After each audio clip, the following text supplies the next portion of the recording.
በስመ አብ ወወልድ ወመንፈስ ቅዱስ አሐዱ አምላክ አሜን። በዓለም ላይ የምትኖሩ ኦርቶዶክሳውያን እግዚአብሔር ልጆች ሰላም እግዚአብሔር ይብዛላችሁ። ሰኔ 20ና 21 የእመቤታችን የቅድስት ድንግል ማርያም ወላዲተ አምላክ ዓመታዊ በዓለ ንግሥ የመታሰቢያ ዕለታት ናቸው። ሰኔ 20 ሕንጸተ ቤተ ክርስቲያን ይባላል። ሰኔ 1 ደግሞ ክብረ በዓል ነውና እሱም በተመለከተ እንነጋገራለን። አባ ጽጌ ድንግል ማኅሌተ ጽጌ በተባለው ድርሰቱ ላይ በሰላስ አይባን ይለናል። ሦስቱ ድንጋዮች በሦስት ድንጋዮች ቤተ መቅደሱን ሰራ ይለናል ቅዱስ ያሬድ።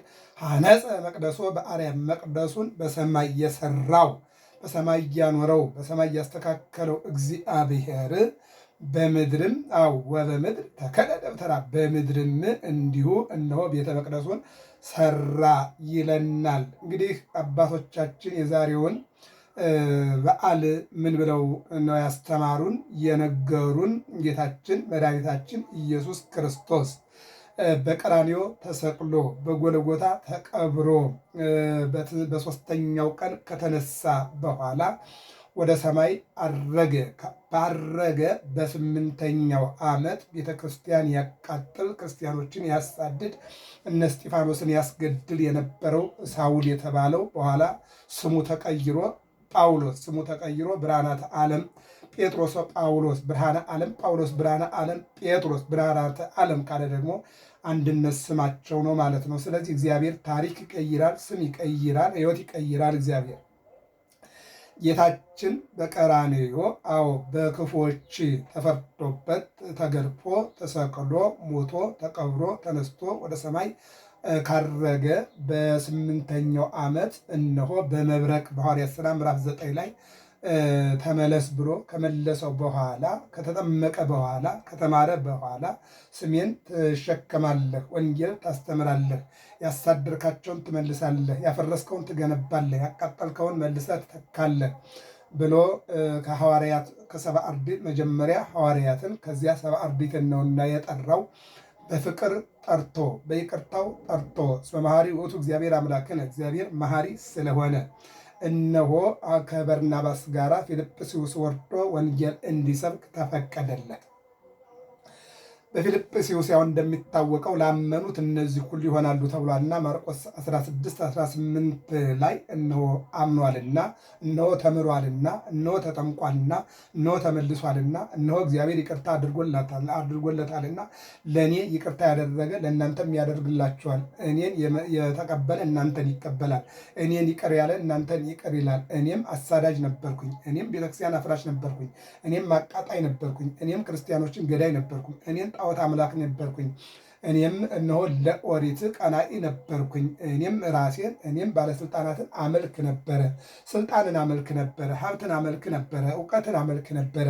አሁን ላይ ግን በይቅርታው በፍቅሩ ስቦ አገልጋዩ አደረገኝ። ስለዚህ እናንተም ጣዖትን ጥሉ፣ እግዚአብሔርን ውደዱ፣ ለጣዖት አትሰዉ፣ ለጣዖት አትስገዱ፣ ጣዖትን እግዚአብሔር ነው አትበሉ፣ እግዚአብሔርን እመኑ፣ ለዚህ ዓለም ሰራይ መጋቢ እግዚአብሔር ነው ብሎ ከበርናባስ ጋር ወርዶ በቂሳርያ ፊልጵስዩስ እነሆ አስተማረና ላመኑት ተብሏልና አጋንንትን እያወጣ ለምጻምን እያነጻ ጉራንን እያበራ በጥላው እየፈወሰ እነሆ አስተማራቸው። ከዚህ በኋላ አምነናል፣ ተምረናል፣ አጥምቁን አሏቸው። በርናባስና ቅዱስ ጳውሎስ አጠመቋቸው። ካጠመቋቸው ካስተማሯቸው ከመለሷቸው በኋላ ቃል ኪዳን አስገቧቸው። ወደ ጣዖት ላይመለሱ፣ ጣዖት ላያመልኩ፣ የጣዖትን ነገር ላያስቡ፣ በጆሯቸው ላይሰሙ፣ በዓይናቸው ላያዩ ቃል አስገባቸው። ከዚህ በኋላ ነው ቃላቸውን ጠብቀው እንደሚጓዙና እንደሚያከብሩ ከዚህ በኋላ የቀራቸውን ወንጌል እንደሚማሩና ወደ እግዚአብሔር እንደሚዘምሩ መስዋዕት ወደ እግዚአብሔር እንደሚያቀርቡ ጊዜያቸውን ሁሉ ከእግዚአብሔር ጋር እንደማይለዩ ቃል ከገቡ በኋላ እኛ ደግሞ ጥያቄ አለን አሏቸው። ምንድነው ጥያቄያቸው ሲሏቸው እግዚአብሔርን የምናመልክበት ምስጋና የምናቀርብበት ወንጌል የምንማርበት ቤተክርስቲያን ስሩልን። ምክንያቱም የነበረንን ባህል አስትታችሁናል። አምልኮታችንን አስትታችሁናል። የምንሰበሰብበትን አቃጥላችሁታል። አምላካችን ያልነውን አሻንጉሊቱን ጣዖቱን አስወግዳችሁታል።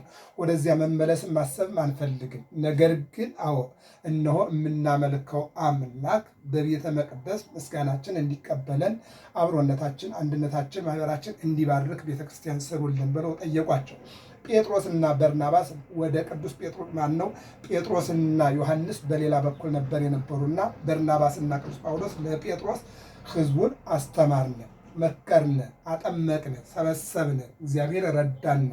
ብዙ ሕዝብ ሰብስበናል። ነገር ግን ጥያቄ ጠይቀዋል። ቤተክርስቲያን ሰሩልን፣ እግዚአብሔርን የምናመልክበት፣ የምናመሰግንበት፣ የምንሰባሰብበት፣ የምንማማርበት፣ ያወቅነውን የምናስተምርበት፣ ያላወቅነውን የምንማርበት፣ ከእግዚአብሔር ጋር በምስጋና በመስዋዕት የምንገናኝበት ብለውናል ብለው ሲጽፉላቸው ጴጥሮስ መለሰና እንኳን የእግዚአብሔር ቤት የሰው ቤትም ያለ እግዚአብሔር ፈቃድ አይሆንምና እናንተም ጸልዩ፣ ሱባኤ ያዙ፣ እኛም ሱባኤ እንያዝ። 7 ቀን ሱባኤ ይዘን በሰባተኛው ቀን እግዚአብሔር የሚያደርገውን እንወቅ አሉና ጴጥሮስ መልሶ ጻፈላቸው ደብዳቤውን በደብዳቤ መለሰው። ከዚህ በኋላ እነ ጴጥሮስን ባሉበት ነው ሱባኤ ገቡ። እነ ጳውሎስን ባሉበት በፊልጵስዩስ ሱባኤ ህዝቡን ይዘው ገቡ። ቅዱስ ጴጥሮስና ዮሐንስም ባሉበት ህዝቡን ሰብስበው ሱባኤ ገቡ። እነ ቅዱስ ጳውሎስ በርናባስም ያሳመኑትን፣ ያጠመቁትን፣ ያስተማሩትን ህዝብ ይዘው ሱባኤ ገቡ።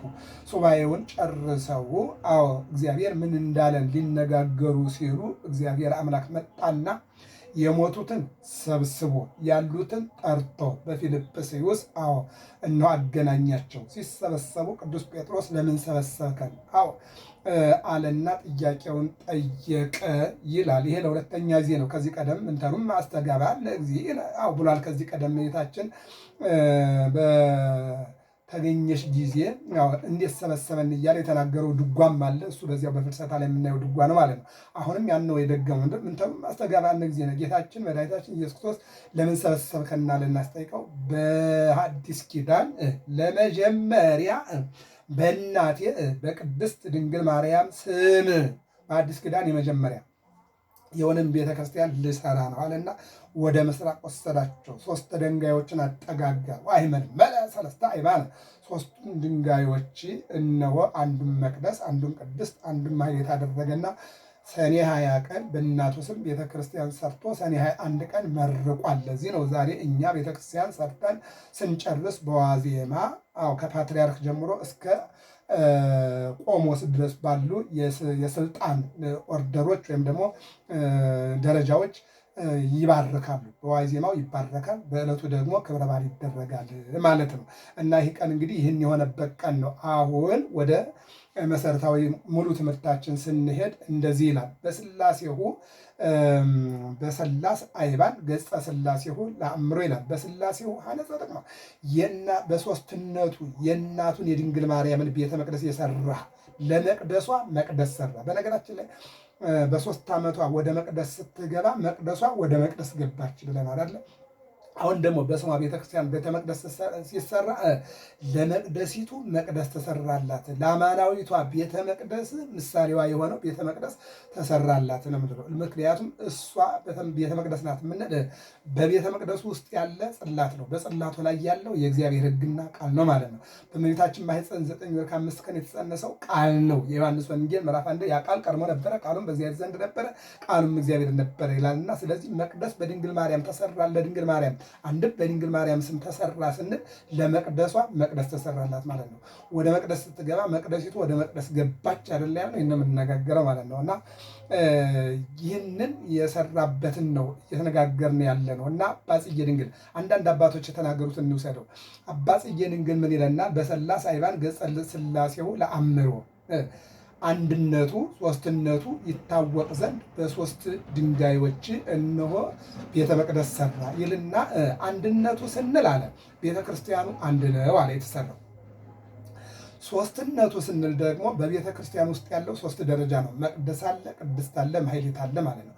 አንድ ቤተክርስቲያን መሆኑ የአንድነት፣ 3 ክፍልፋይ መኖሩ የሦስትነት፣ 3 ድንጋዮች መሆናቸው የሦስትነት፣ 3 ድንጋዮች አንድ ቤተ መቅደስ መሆናቸው የአንድነት መሆኑን ነው ይለናል። ይህንን አብርሃም በዘፍጥረት ምዕራፍ 18 ላይ ዓይኑን አነሳ፣ 3 እንግዶችን አየ። አንዱን ተሸክሞ አስገባ።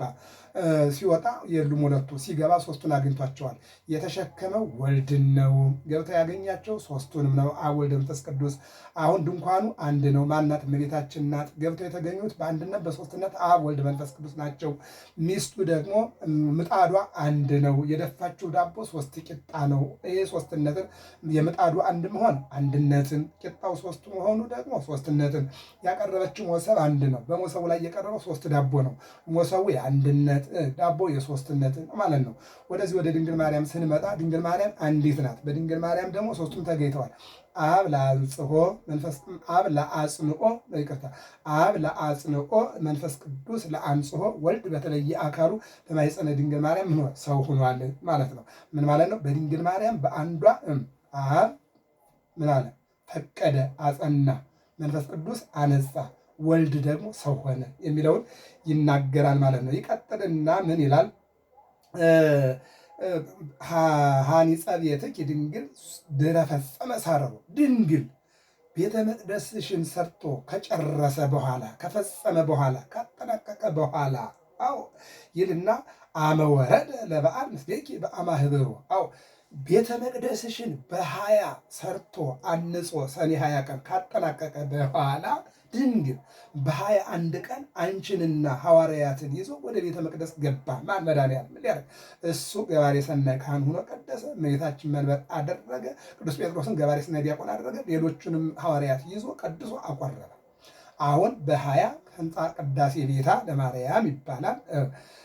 ከዚያ ደግሞ ቀጥሎ ደግሞ በ21 ደግሞ ክብረ በዓል በዓለ ንግሥ ተብሎ ተወስዷል ማለት ነው። ይቀጥልና ምንድን ነው የሚለው?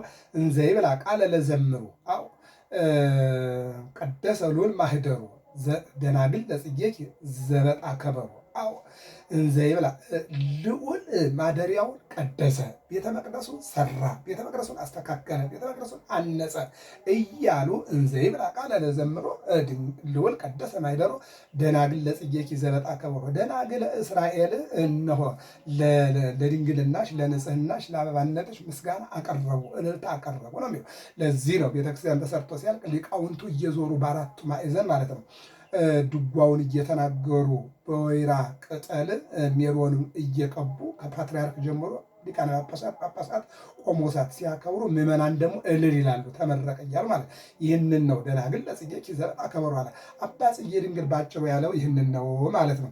ወደ ዋይ ዜማውን አሁን ዛሬ ሰኔ 20 ቀን ነውና ሊቃውንቱ የሚናገሩትን ባጭሩ እንመልከት። ምን ይላል? ሐነጽዋ ወሳረርዋ ለቤተ ክርስቲያን ጴጥሮስና ዮሐንስ ጳውሎስና በርናባስ በሐሳብ ለፊልጵስዩስ ሰዎች ቤተክርስቲያን ይሰራ ብለው ሱባኤ ያዙ። ቤተክርስቲያን የምትሰራበት ሐሳቡና ፍላጎቱም ከመትኩን አርአያ ዘበሰማያት በሰማይ ባለችው ቤተክርስቲያን ምሳሌ አርአያ አባ ጊዮርጊስ ዘጋስጫ በሰዓታቱ ወባቲ ለዛቲ ቤተክርስቲያን ስርዓተ መላእክት አርአያ ዘበሰማያት። ምድር ላይ ያለችው ቤተክርስቲያን ስርዓቷ ምሳሌዋ ሰማያዊ ነው። በሰማይ በኢዮር በራማ በኤረር በሶስቱ ከተማ ምስጋና አለ። በምድርም በመቅደስ በቅድስት በማኅሌት እነሆ ምስጋና አለ። ስለዚህ ምሳሌዋ ተሰራ በሰማይ ተሰራ በምድር፣ በሰማይ የተሰራው በምድር ተሰርቷል አለና አባ ጊዮርጊስ ዘጋስጫም ተናግሯል።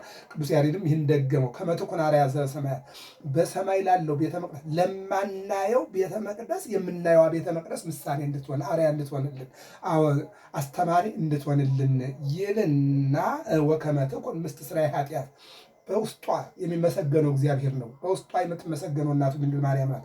በቤተ መቅደሱ የሚመሰገኑት ቅዱሳን መላእክት ናቸው። በቤተ መቅደሱ የሚመሰገኑት ጻድቃን ሰማዕታት፣ ደናግል፣ መነኮሳት ናቸው። በውስጡ የሚቆረሰው የክርስቶስ ሥጋ ነው። የምንቀበለው የክርስቶስ ደም ነው። መስቀል ነው። ጸበል ነው። እምነት ነው። ስለዚህ እነሆ ኃጢአትን ማስወገጃ እንድትሆን ቤተክርስቲያን ተሰራች ይልና ወዳዊት ይኒ ይቤ ዛቲ እቲ ምዕራፍየ ነው።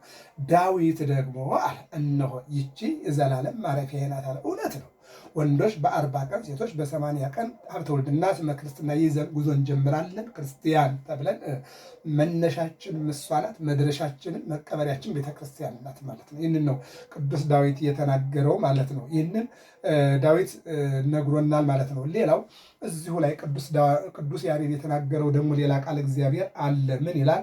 ሐነጽዋ ለቤተ ክርስቲያን ወሳረርዋ በመንፈስ ቅዱስ። ቤተ ክርስቲያንን ሰሯት፣ አዎ አስተካከሏት። የሰሯት ያነጿት በመንፈስ ቅዱስ ነው። አዎ በመንፈስ ቅዱስ ነው። ያለ መንፈስ ቅዱስ የሚሰራ ስራ የለም። በመንፈስ ቅዱስ ነው የሚሰራው ማለት ነው። ይቀጥልና ከመትኩን አርአያ ዘበሰማያት ከመታድነን እምትሆነ እሳት። የሰማያዊ ቤተ መቅደስ ምሳሌ እንድትሆነ ይልቁንም እምትሆነ እሳት ከክህደትና ከኑፋቄ ከጥርጥር ከአምልኮ ጣዖት ይሄ እሳት ነው። ፖለቲካ እሳት ነው። ክህደት እሳት ነው። መነቃቀፍ፣ መገዳደል፣ ክፉ መሆን፣ ጉቦ፣ ሙስና ይሄ እሳት ነው። ከዚህ እንድታድነን ይልና ቤተክርስቲያን ተሰራች ይላል። ከዚያ ቀጥሎ ምንድን ነው የሚለው? ታበነ ሰላም በዲበ ሰላም ወሰላም በዲበ ሰላም።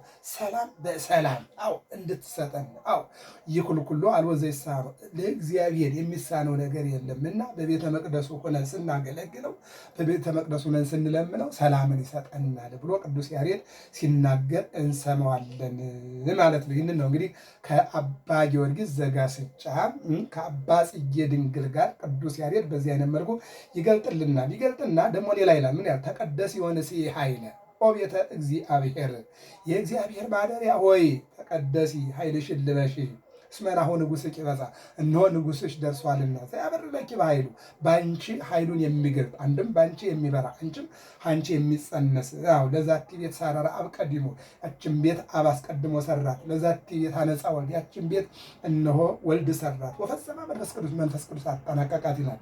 እንግዲህ ይህንን ስንመለከት ይህኛው የተሰራው ቤተ መቅደስ ምሳሌያዊ ነው። አማናዊቷ ቤተ መቅደስ ድንግል ማርያም ናት። ይህኛው ቤተ መቅደስ የእግዚአብሔር ማደሪያና የእግዚአብሔር ቤተ መቅደስ ሲሆን እመቤታችን ደግሞ አማናዊት የክርስቶስ ማደሪያ ናት። ስለዚህ ምን አለ? ቤተ መቅደሷን ከምሳሌዋ ቤተ መቅደስ ጋር ነው የሚያስተምረው። ምንድን ነው የሚለው? ለምሳሌ ጽዮን ስንል ምሳሌዋ ናት፣ እመቤታችን ስንል አማናዊቷ ናት። ቤተ ክርስቲያን ስንል ምሳሌዋ ናት፣ እመቤታችን ስንል አማናዊቷ ናት።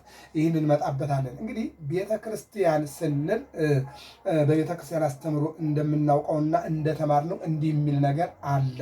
ምን አለ ካላችሁን፣ ቤተ ክርስቲያን የተሰራችው መቼ ነው ካላችሁን እግዚአብሔር ሰማይና ምድርን በፈጠረ ጊዜ በዕለተ ሰንበት ቤተ ክርስቲያን መጣለች፣ ተዋቅራለች፣ ተገኝታለች። እሷም በዓለመ መላእክት፣ በዓለመ ሰብ፣ በብሉይ ኪዳን፣ በአዲስ ኪዳን ተብላ በአራት ተከፍላለች። በዓለመ መላእክት ስንል እነሆ ከእሑድ ጀምሮ እስከ ሐሙስ ድረስ በኢዮር በራማ በኤረር ነበረች ማለታችን ነው ባጭሩ። በዓለመ ሰብ ስንል ደግሞ አዳምን በቀራንዮ ዓርብ ሲፈጥረው ዓርብ በአዳም ቀራንዮ ላይ ቤተክርስቲያን ተገኝታለች። አዳም ሲፈጠር ወደ ገነት አዳም ሲገባ አብራ ወደ ገነት ገብታለች። በ7 ዓመቱ አዳም በድሎ አንቲ ውእቱ ተስፋሁ ለአዳም ይሰደድም ገነት አዳም ከገነት በተሰደደ ጊዜ ተስፋው አንቺ ነሽ ብሏል ቅዱስ አባ ሕርያቆስ ማለት ነው። አንቺ ተስፋው አንቺ ነሽ። በተሰደደ ጊዜ ቤተክርስቲያን አብራ ተሰዳ ወደ መሬት ወርዳለች ማለት ነው። ምክንያቱም ክርስቲያኖች ባሉበት ሁሉ ቤተክርስቲያን አለች። መታሰር እንዳለ መፈታት አለ፣ ማጣት እንዳለ ማግኘት አለ፣ መሞት እንዳለ መነሳት ትንሣኤ አለ፣ እነሆ መውረድ እንዳለ መውጣት አለ፣ መውደቅ እንዳለ መነሳት አለ።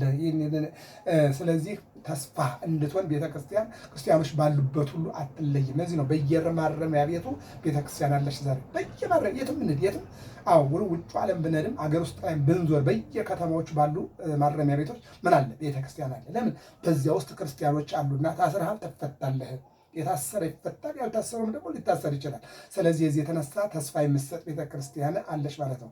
ከዚያ ይቀጥልና ከአዳም እስከ ሙሴ ድረስ አንድ ጊዜ በባህር በመርከብ አንድ ጊዜ በተራራ ነበረች። በሙሴ ዘመን በዘጸአት ምዕራፍ 25 ቁጥር 8 ላይ በመካከላችሁ አድር ዘንድ ቤተክርስቲያን ስሩልኝ አለና ሙሴ ነገረው። ደብተራ ድንኳን ያችን ድንኳኗን ሰራ። እንደገና ደግሞ 40 ቀን 40 ሌሊት ጾመ ጸለየና ታቦተ ጽዮንን ይዞ ወረደ፣ በድንኳኑ ውስጥ አደረገ ይልናል።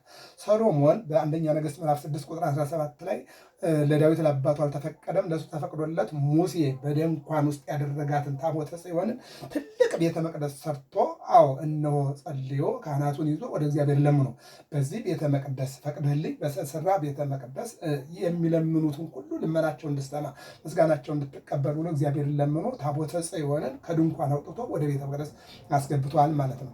እንግዲህ እዚህ ላይ ደግሞ መጽሐፈ ዕዝራ 6 ላይ ስንመለከት ደግሞ እስራኤል እግዚአብሔርን በደሉ፣ በዚያ ምክንያት ፍልሰተ ባቢሎን ገጠማቸው። ናቡከደነጾር ህዝቡ ብቻ አይደለም የመዘበረው፣ ቤተ መቅደሱንም መዝብሮ ንዋየ ቅድሳቱንም ዘርፎ ይዞ ሄዷል። ለዚህም ነው እንግዲህ ንዋየ ቅድሳቱን ወስዶ መጠቀሚያ በሚያደርግበት ጊዜ ማኔ ቴቄል ፋሬስ ተመዝነ ነበር ቀን ለተገኘ ተብሏል። በባቢሎን እንግዲህ 70 ዓመት በዛን ይጋባ ሆነው እየጸለዩ እየጾሙ እግዚአብሔርን እንዲህ ብለው ለመኑ።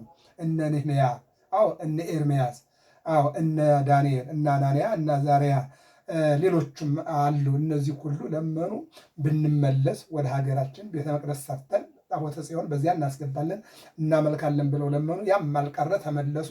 ይህ ዘሩባቤል ሰራ የተባለው በዮሐንስ ወንጌል ምዕራፍ 2 ላይ የምናገኘው እነሆ ንስትወ ለዝንቱ መቅደስ ወአንስቶ በሳልስት ዕለት 46 ዓመት የተሰራ ቤተ መቅደስ እያሉ ያሉትም ያንን ሰሩ። እሱ ደግሞ ያንን መጥቶ በዕለተ ሆሳዕና እንዲሁም ከዚያም በፊት ያንን አጽድቷል። የአባቴ ቤት የጸሎት ቤት እንጂ የምን ቤት አይባልም፣ የመሸቀጫ የመለወጫ የመነገጃ አይሆንም እያለ በእነ ዳዊት ላይም ቤትህ ቅዱስ ነው፣ ቤተ መቅደስህ ቅዱስ ነው እያሉ እነ ዳዊትም ትንቢት ተናግረዋል። ይህን ሁሉ አስቀምጠዋል ማለት ነው። እንግዲህ ከዚህ በኋላ ነው የሚገርመው ነገር ወደዚህ ወደ አዲስ ኪዳን ስንመጣ በማቴዎስ ወንጌል ምዕራፍ 21 12 ላይ በዮሐንስ ወንጌል ምዕራፍ 2 ላይ እነዚህ ሁሉ ቤተ መቅደሱን ሲያጸዳ እንመለከታለን። ቤተክርስቲያን በመላእክት ስንል ከእሑድ እስከ ሐሙስ ያለውን ነው። ቤተክርስቲያን በሰዎች ስንል ከአዳም ጀምሮ እስከ ሙሴ ያለውን ነው። ሙሴን ድንኳን ስራልኝ ያለ ሙሴ ድንኳን ሰራ፣ እስከ ሰሎሞን ቆየ። የሰሎሞን ደግሞ እስከ ፍልሰተ ባቢሎን ቆየ። ከፍልሰተ ባቢሎን በኋላ ደግሞ እስከሚመለሱ በዚያ በባቢሎን ውስጥ ኖሩ። ከዚያ በኋላ ክርስቶስ እስከሚመጣ ድረስ ዘሩባቤል የሰራው ቤተ መቅደስ ቆይቷል ማለት ነው። ይህንን እንግዲህ ዘጸአት 15:8 ላይ በመካከላችሁ አድር ዘንድ አለ። እንደገና አንደኛ ሳሙኤል ምዕራፍ 3 ቁጥር 3 ላይ እግዚአብሔር ሳሙኤልን በቤተ መቅደስ ያነጋግረው ነበር ይላል። ቤተ መቅደስ ያነጋግረው ነበር ይላል። እንደገና ዕዝራ 6:5 ላይ ደግሞ ከመቅደስ የነበረውን ሀብት ናቡከደነጾር ዘርፎ ወሰደው ይላል። እንደገና መዝሙር 65:5 ላይ ደግሞ ቤተ መቅደስህ ቅዱስ ነው።